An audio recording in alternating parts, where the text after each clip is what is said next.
Praise the lord. ప్రభువైన అయిన యేసుక్రీస్తు నామంలో మీ అందరికీ మా హోసన్నా మినిస్ట్రీస్ తరపున హృదయపూర్వకమైన వందనాలు తెలియపరుస్తున్నాను.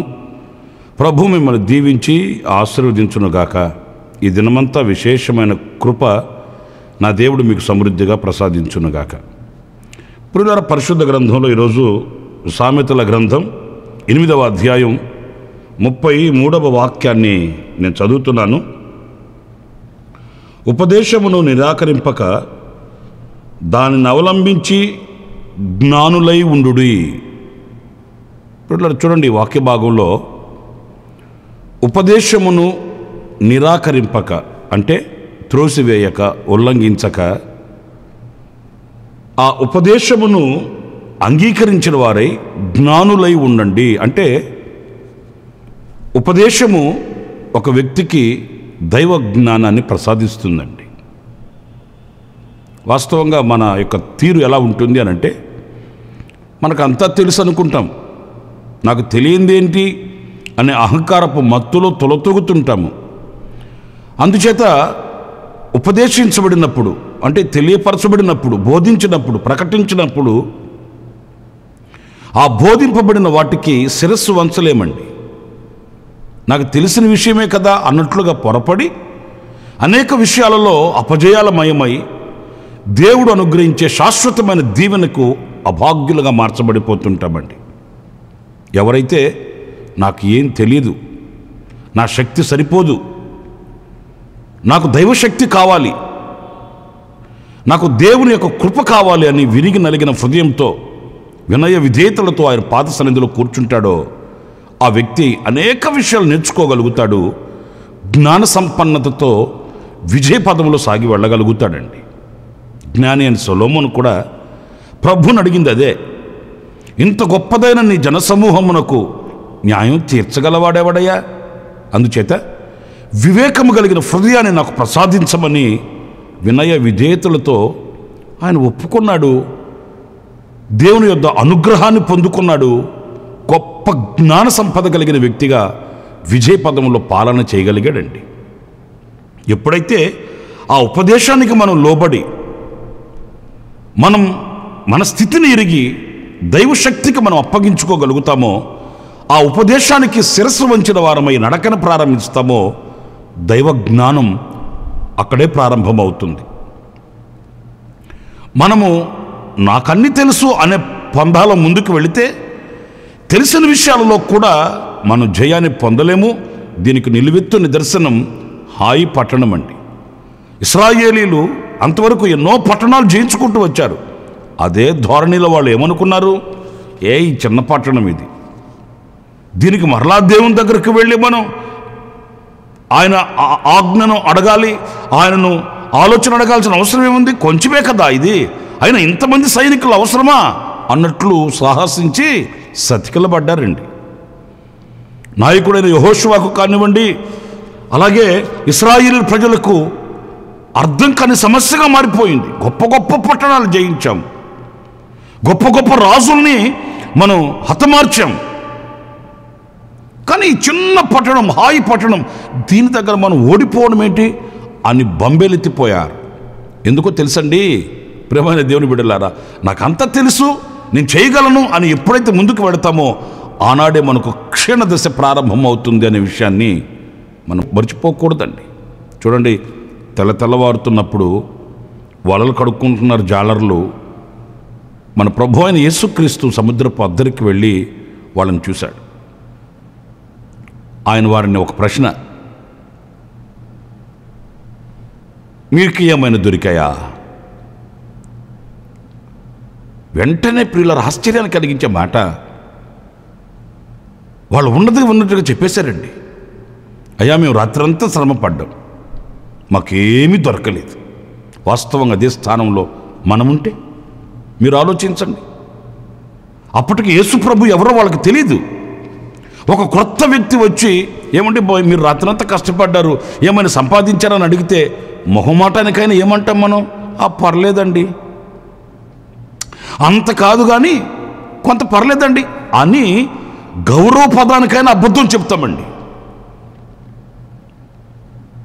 ఏం దొరకలేదండి అని అంటే వీడెవడో అసమర్థుడు ఉన్నట్టున్నాడు, చేతగానోడు ఉన్నట్టున్నాడు వీడు అని అనుకుంటారేమోనని, మనుషులకు మనం ఏదో గొప్పవాళ్ళగా ప్రకటించుకోవాలని లేనిది కూడా ఉన్నట్లుగా చెప్తాం. కొంచెం పడ్డాయండి, ఇప్పుడే మా పిల్లలు ఇంటికి తీసుకుని వెళ్ళారండి, మేము కూడా సిద్ధపడి వెళ్ళిపోతున్నాం, ఖాళీ చేసుకుని వెళ్ళిపోతున్నామండి అని ఏదో కవర్ చేసుకుంటామండి.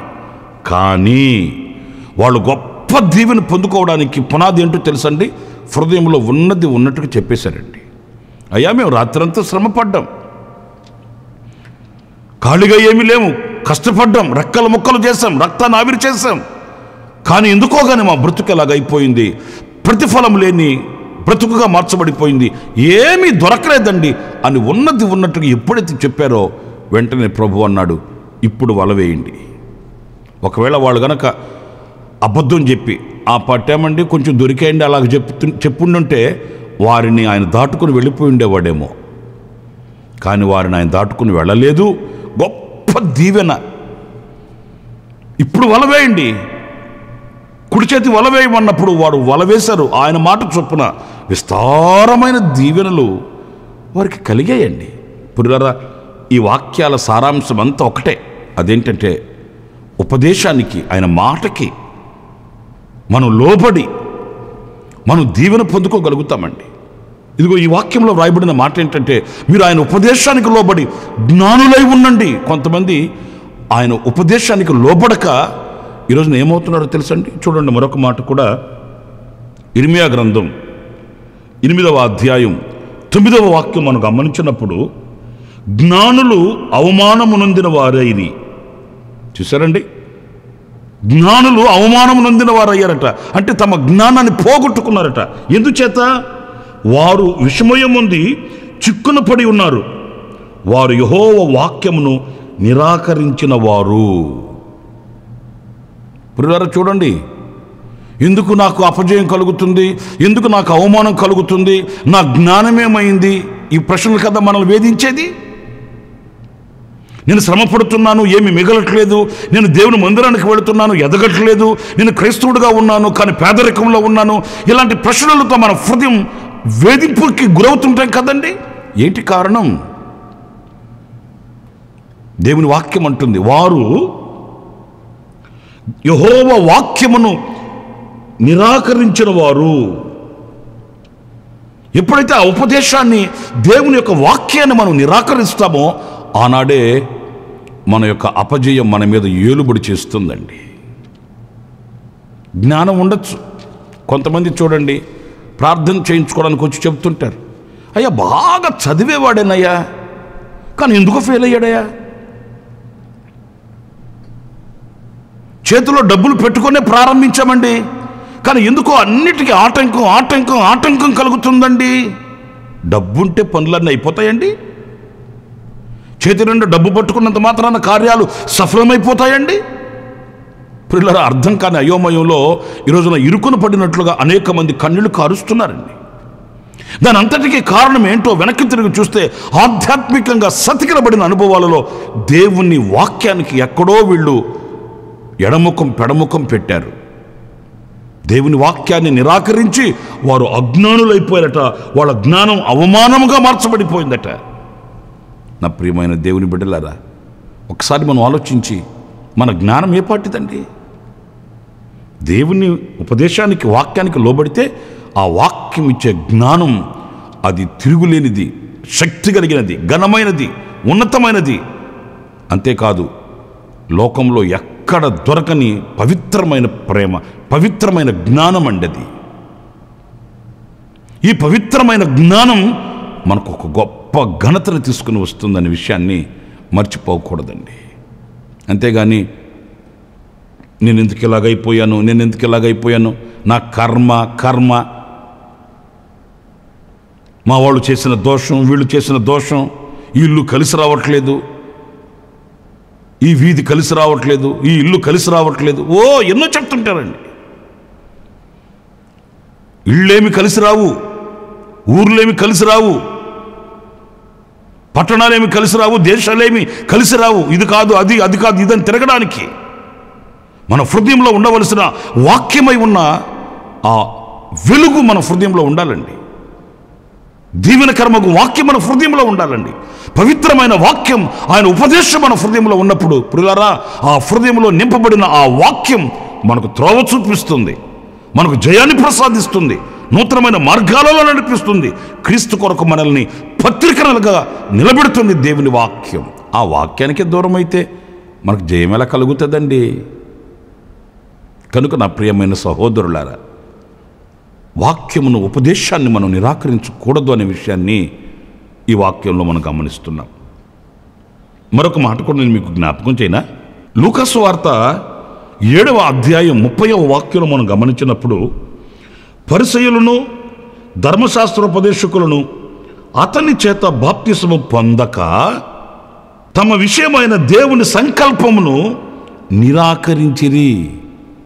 చూశారండి, ఇక్కడ తమ విషయమైన దేవుని సంకల్పమును నిరాకరించారంట. మొదటేమో ఉపదేశాన్ని నిరాకరించారు. ఈ 2వ వాక్యంలో మనం గమనించినప్పుడు దేవుని సంకల్పాన్ని, వారి ఎడల దేవునికున్న సంకల్పాన్ని, అంటే వాళ్ళ ఇష్టం, వాళ్ళకై వాళ్ళు ప్లాన్ చేసుకున్నారు. నేను ఎంటెక్ చదవాలి, ఆ తర్వాత అది చదవాలి, తర్వాత అది చదవాలి, నేను ఇదైపోవాలి, నేను అదైపోవాలి, వాళ్ళకై వాళ్ళే ఆలోచించుకొని నిర్ణయం చేసుకున్నారండి. వారి ఎడల దేవుని సంకల్పం ఏంటి, దేవుని చిత్తం ఏంటి, దేవుని ప్రణాళిక ఏంటి, వాళ్ళు నిరాకరించారంట. అంటే దేవుని సంకల్పం ఒక రీతిగా ఉంటే వీళ్ళు ఒక రీతిగా నడిపించబడుతున్నారు. ఈ రోజున మన వ్యక్తిగత బ్రతుకుల్ని ఈ వాక్యానికి పోల్చుకొని చూస్తే ఈ వాక్యం మన అంతరంగాన్ని పరిశీలించట్లేదంటారా? దైవజనుడైన యోహాను అక్కడ ప్రకటన చేస్తున్నాడు, అనేకులు వచ్చి బాప్తిసం పొందుతున్నారు. అది దైవ సంకల్పం, గాడ్స్ కౌన్సిల్. కానీ వాళ్ళు ఆ దైవ చిత్తానికి విరోధులై, ఈయన దగ్గర ఏంటరా మన బాప్తిసం పొందేది, ఈయన చెప్పే మాటలేంటి, మన శాస్త్రం, ధర్మశాస్త్రోపదేశకులం మనం, పరిసయ్యులం మనం, మన స్టేటస్ ఏంటి, మన స్థితి ఏంటి? అరణ్యములు తిరుగుతూ మిడతలు తింటూ జంతువుల చర్మాన్ని వస్త్రంగా ధరించుకొని ఈ దీన స్థితిలో ఉన్న ఇతని దగ్గర మనం బాప్తిసం పొందడం ఏంటి? మన స్టేటస్ ఏంటి, మన చదువులేంటి, మన పదవులేంటి, మన కులమేంటి, మన గోత్రం ఏంటి అని వాళ్ళు వాటి మీద ఆధారపడి దైవ సంకల్పం, వారి ఎడల దేవునికి ఉన్న సంకల్పం ఏంటో ఆ సంకల్పాన్ని నిరాకరించారట. ప్రియులారా, గమనించండి, దేవుని సంకల్పం మన ఎడల నెరవేర్చబడితేనే జరిగే ప్రతి క్షణం మనకు ప్రశాంతంగా కనిపిస్తుందండి. కాస్త బాధకరమైన మాటిది, ఆయన చెప్పక తప్పదండి. దైవ సంకల్పం మనలో నెరవేర్చబడితేనే మనకు ఎదురయ్యే క్షణం మనకు ఆశీర్వాదకరంగా ఉంటుంది, లేని క్షణం చీకటిగా మారిపోతుందండి. ఆస్తులు అక్కడికి రావు, అంతస్తులు అక్కడకు రావు, భోగభాగ్యాలు, కులగోత్రాలు, ధనధాన్యాలు, సిరి సంపదలు ఏవి అక్కడకు రావు అనే విషయాన్ని ప్రియులారా మనం ఏ క్షణం కూడా మర్చిపోకూడదండి. దేవుని సంకల్పానికి విరోధులమై మనకు ఎదురైన ఆ చీకటి క్షణం మనం భరించలేమండి. మరి ఈ రోజున దేవుని సంకల్పానికి శిరస్సు వంచి ఆ సంకల్పానుసారంగా మనం నడుస్తున్నామా, లేక దేవుని సంకల్పానికి విరోధులమై మన యొక్క ఆలోచనలు నెరవేర్చుకుంటూ, మన తలంపులు నెరవేర్చుకుంటూ, మన ఉద్దేశాలు నెరవేర్చుకుంటూ నాకు అన్నిట్లో అధికారం ఉందన్నట్లుగా మరి ముందుకు వెళుతున్నామా? అది ప్రమాదకరమనే విషయాన్ని మనం ఈ పూట గమనించాలి, గుర్తించాలి, సరిచేసుకోవాలి. వెనుతిరిగి మరల ప్రభు పాద సన్నిధికి మనం వెళ్ళిపోవాలండి. ప్రియులారా, దేవుని వాక్యంలో మనం గమనిస్తామండి,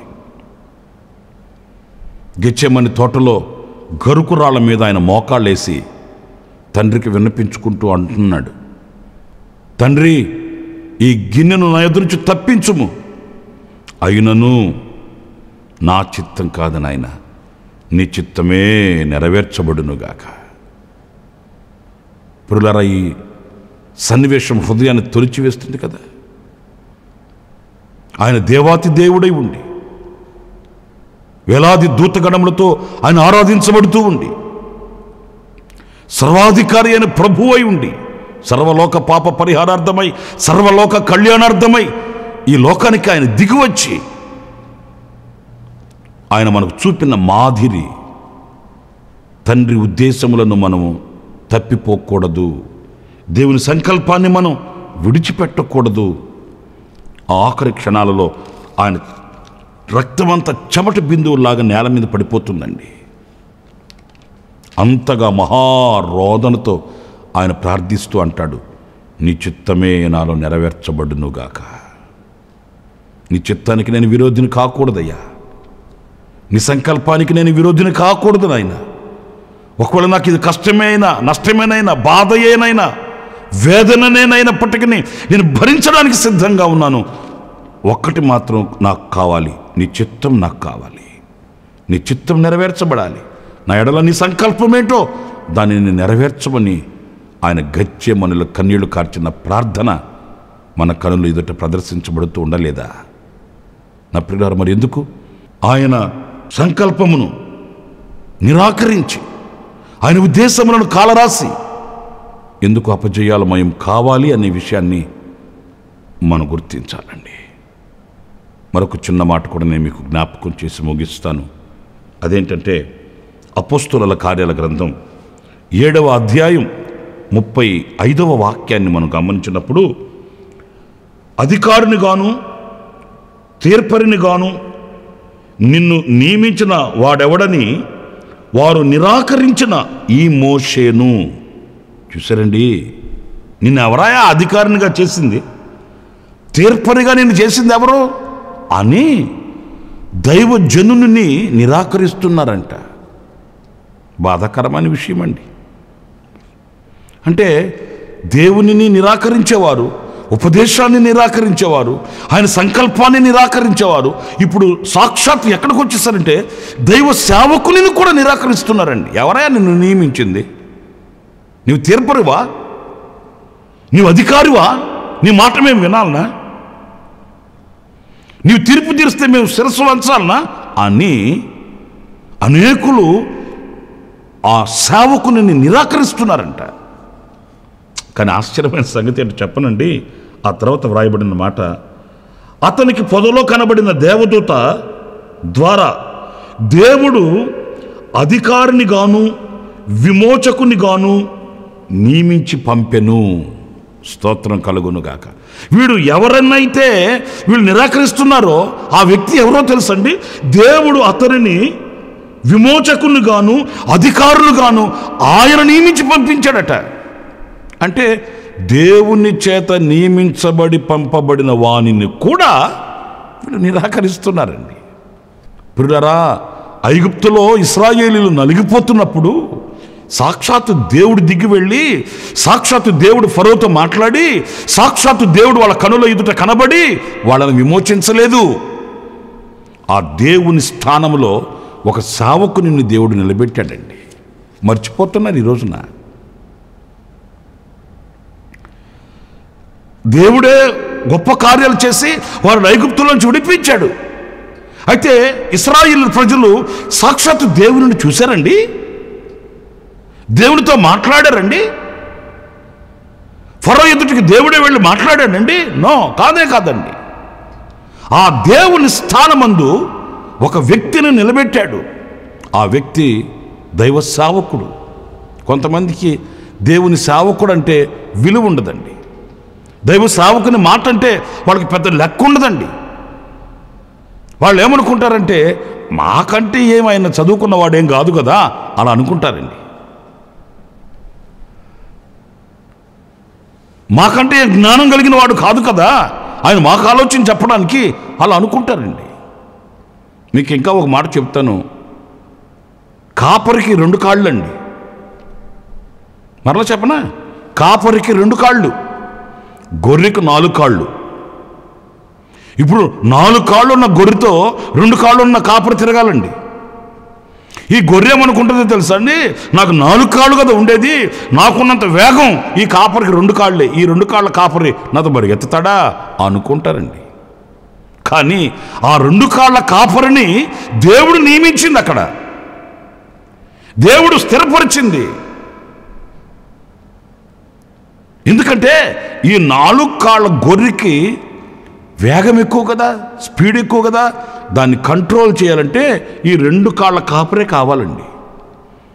ఏ గొర్రె అయితే తన 4 కాళ్ళు నాకున్నాయి అనుకునే పరిస్థితిని, ఆ వేగాన్ని కాస్త లోపరుచుకొని కాపరి దగ్గర అణిగిమణిగి ఉంటుందో, కాపరిని వెంబడిస్తుందో, కాపరికి లోబడి ఉంటుందో, ఆ గొర్రె, ఆ విశ్వాసి, ఆ వ్యక్తి దీవించబడతాడండి. వాళ్ళు మోషే మీద తిరగబడుతున్నారట. నిన్ను ఎవడయ్యా నియమించింది? అధికారికి నేను పెట్టింది ఎవరు? నువ్వు తీర్పనివా నువ్వు మాకు? అట్లాగని. కానీ వాక్యం అంటుంది, దేవుడు అతనిని నియమించింది. ప్రియులరా, ఒక సేవకుని దీవెన మనకు కావాలి, ఒక సేవకుని ప్రార్థన మనకు కావాలి, ఒక సేవకుని యొక్క ఆశీర్వాదం మన తరతరాలు మనం అనుభవించాలండి. తల్లి అయిన హన్నా దేవుని మందిరానికి వెళ్ళి ఆమె హృదయ వేదనంతా ఆమె కుమ్మరించుకుంటుంది. మీకు ఒక ఆశ్చర్యమైన సంగతి చెప్పనా? దేవుడు అంతవరకు ఆమె గర్భాన్ని మూసివేస్తున్నాడండి. అయితే ఆ రోజున దేవుడు ఆమెకు ఒక అద్భుతం చేయాలనుకున్నాడు. అయితే దేవుడు అద్భుతం చేయాలనుకున్న ఆ సందేశాన్ని ఆమె యొద్దకు తీసుకుని వచ్చిన వ్యక్తి ఎవరు? దైవజనుడండి. ఆయన వచ్చి అంటున్నాడు, ఇశ్రాయేలు దేవునితో నీవు ఏం మొరపెట్టుకున్నావో నీవు మొరపెట్టుకుని నీ మనవి ఆలకించబడుతుంది అన్నప్పుడు ఆమె దుఃఖముఖిరాలుగా ఉండడం మానేసిందట. ఆమె హృదయంలో ఉన్న దుఃఖమంతా పోయిందండి. సంతోషంతో తిరిగి వెళ్ళింది. నేను అడుగుతాను హన్నా తల్లిని, అమ్మా దేవుడు నీతో ఏమన్నా మాట్లాడా? లేదయ్యా. మరి ఎందుకు సంతోషంగా ఉన్నావు? దేవుని మాట మోసుకుని వచ్చిన సేవకుడు నన్ను దీవించాడయ్యా. ఆ దైవ సేవకుని దీవెన మన శిరస్సు మీద ఉండాలి, మన తరతరాలు ఉండాలి. మన జీవితంలో ఎప్పుడు ఆ ఆశీర్వాదం తొలగిపోకూడదండి. గనుక నా ప్రియమైన సహోదరులారా, నేను మీకు 3 విషయాలు చెప్తూ వచ్చాను. కొందరు ఉపదేశాన్ని నిరాకరిస్తున్నారట, మరికొందరు ఆయన సంకల్పాన్ని నిరాకరిస్తున్నారట, మరికొందరు ఆయన నియమించిన సేవకుని నిరాకరిస్తున్నారట. జాగ్రత్త పడాలి. ఈ కడవరి దినాలలో దైవ దీవెనకు మనం ఎక్కడ దూరం కాకుండానట్లుగా ఆయన వాక్యానికి, ఉపదేశానికి హత్తుకొని బ్రతకాలి. ఆయన సంకల్పాన్ని విడువక నడవాలి. ఆయన సేవకుని దీవెన ప్రతినిత్యం అనుభవిస్తూ విశ్వాసపు పోరాటంలో ముందుకు వెళ్ళాలి. అలాంటి కృప దేవుడు మనందరికీ అనుగ్రహించునుగాక. ప్రార్థన చేసుకుందాం. తలలు వంచండి, కళ్ళు మూయండి. ఆశ్చర్యకరుడైన తండ్రి, జీవాధిపతి అయిన ప్రభువా, మీకు వందనాలు చెల్లిస్తున్నాను. నైనా మేము నీ యొక్క వాక్యాన్ని, సంకల్పాన్ని, నీ సేవకుని నిరాకరించి మేము అపజయముల పాలు కాకుండా విజయపదములో ముందుకు వెళ్ళుటకు మాకు కావలసిన వివేకమును, జ్ఞానమును మీరు మాకు ప్రసాదించి మీ వాక్యంతో హత్తుకొని మీ సంకల్పానుసారంగా అడుగులు వేస్తూ మీ సేవకుని యొక్క ఆజ్ఞానుసారమైన మార్గాలలో మేము దీవెనలు పొందుకుంటూ నీ కొరకై సాక్షిగా ఉండుటకు మీ కృపను వేడుకుంటున్నాము. మీ కృప మా ఎడల సమృద్ధిగా కనపరచమని మమ్మల్ని మీ చేతులకు సమర్పించుకుంటూ ఈ మాటలు వింటున్న ఒక్కొక్కరిని ఆశీర్వదించండి. ఈరోజు ఎవరైతే జన్మదిన శుభవేడుకలు జరుపుకుంటున్నారో వారిని ఆశీర్వదించండి. వివాహ దినాలు జరుపుకుంటున్న వారిని ఆశీర్వదించండి. ఆ రీతిగా ఎవరైనా కన్నీళ్లలో ఉంటే, వేదనలో ఉంటే, బాధల్లో ఉంటే, నిట్టూర్పుల్లో ఉంటే, ఆదరణ కోల్పోయి ఉంటే ప్రభువు వారి ఎదుట మీరు ప్రత్యక్షమై వారి కొదువ మీరు తీర్చి ఆశీర్వదించమని మీ పాద పద్మానికి మీ బిడ్డలను అప్పగిస్తూ యేసు నామంలో ప్రార్థించి వేడుకొనుచున్నాను తండ్రి. Amen, amen. ప్రభు మిమ్మల్ని దీవించి ఈ దినమంతా విశేషమైన కృప చేత నింపునుగాక. ఆమెన్. ప్రతి దినము ఈ అనుదిన కృపాను సందేశాల కొరకు, ఇంకా మరిన్ని ఆత్మ సంబంధమైన సందేశాల కొరకు ఈ మా యూట్యూబ్ ఛానల్ ని సబ్స్క్రైబ్ చేసుకోండి. పాస్టర్ రమేష్